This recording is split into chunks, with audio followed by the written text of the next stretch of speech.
students? Now we will discuss the same chapter, transformation of sentences. And in transformation of sentences, we were discussing last time removal of to. That means how we remove to and make a new sentence. In the last video, we had already discussed 4 types of removing to. Now type 5. Example, he is too intelligent for me. Now the sentence is he is too intelligent for me.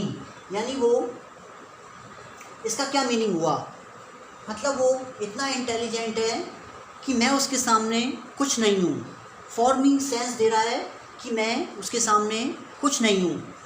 Remove to, अब हमें इसमें से to को remove करना है.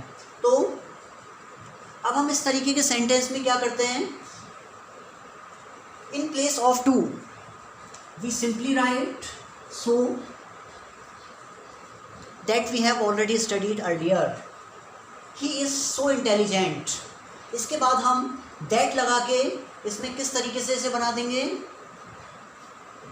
यहाँ पर for me यानी कि मेरे बारे में बात हो रही है. he is too intelligent for me यानी कि वो फर्स्ट पर्सन के बारे में बात कर रहा है यहाँ पे. तो he is so intelligent that मी का हम सब्जेक्ट बना देंगे I am no match for him. यानी कि अब हम इसके सेंस के अकॉर्डिंग दूसरे वर्ड्स में सेंटेंस को बना देंगे. जैसे कि इसका मीनिंग था he is too intelligent for me, यानी वो इतना इंटेलिजेंट है कि मैं उससे मुकाबला नहीं कर सकता या मैं उसके सामने कुछ नहीं हूँ. तो हमने दूसरे वर्ड्स में लिख दिया इसे ही is so intelligent that I am no match for him, यानी कि मैं उससे मुकाबला नहीं कर सकता. Like this we can make this type of sentence also. So there is one more example. He is too old for the task, यानी कि वो इतना ओल्ड है कि वो इस टास्क को ढंग से नहीं कर सकता या वो इस टास्क के लिए सूटेबल नहीं है. तो अब हमें इसमें से रिमूव करना है to. In place of TOO we will use so. That means he is so old that he is not fit for the task. यानी कि वो इस टास्क के लिए फिट नहीं है.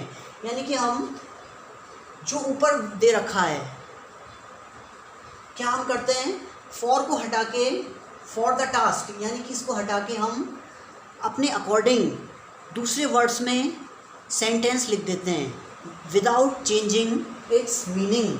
यानी कि इसका मीनिंग था he is too old for the task, यानी वो इतना ओल्ड है कि वो इस टास्क को नहीं कर सकता. तो हमने कह दिया he is so old that he is not fit for the task. Both the sentences are giving same meaning. Like this type of sentence can also be changed and from this type of sentences also we can remove too. Note, in place of for we write the sentence according to its sense in other words. यानी for को हटा के हम दूसरे words में यानी कि दूसरे वर्ड्स में सेंटेंस लिख देते हैं विदाउट चेंजिंग इट्स मीनिंग और सेंस. लेकिन सेंटेंस का मीनिंग और सेंस सेम रहना चाहिए. Now type 6. Example, he is too intelligent not to find solution. यानी कि अब इस सेंटेंस को we have to understand carefully. Earlier we were studying the sentence like this, he is too intelligent to find solution. लेकिन अब इसमें not लग गया तो हम ऐसे सेंटेंस में क्या करेंगे, फर्स्ट हमें इसका मीनिंग समझना है. He is too intelligent not to find solution, it means कि वो इतना इंटेलिजेंट है नॉट टू फाइंड सॉल्यूशन कि वो किसी भी प्रॉब्लम का सॉल्यूशन ईजिली फाइंड आउट कर लेगा वो. या he is too intelligent not to find solution कि मतलब वो उसके सामने कोई प्रॉब्लम ऐसी नहीं है जिसका वो सॉल्यूशन ना ढूंढ सके. तो अब हमने इसे बना दिया he is so intelligent that he can find solution. So वो इतना इंटेलिजेंट है कि वो हर प्रॉब्लम का सॉल्यूशन फाइंड आउट कर सकता है. तो फर्स्ट अगर हम इस सेंटेंस का मीनिंग समझ लेंगे तो that means we can easily change it into another sentence. जब सेंटेंस में नॉट लग जाए तो ये यहाँ पर पॉजिटिव सेंस को देता है। ही इज़ टू इंटेलिजेंट, वह बहुत इंटेलिजेंट है। Not to find solution, not to find solution का मतलब है कि उसके लिए ऐसा नहीं हो सकता कि वो सॉल्यूशन फाइंड आउट ना कर सके।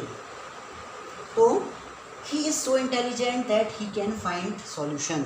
Like this we will change it into another sentence. Now this thing we have to understand. 2-2, अगर 2 के साथ केवल 2 का यूज़ हो रहा है, TOO के साथ TO का यूज़ हो रहा है तो वो नेगेटिव सेंस देता है। TOO के साथ नॉट 2 का यूज़ हो रहा है, that sentence gives positive sense. इसलिए हमने यहाँ पे कैन नॉट नहीं किया, only we will use can. Like this, these two types of sentences can also be changed by removing 2, and now we have made it a new sentence. Okay students.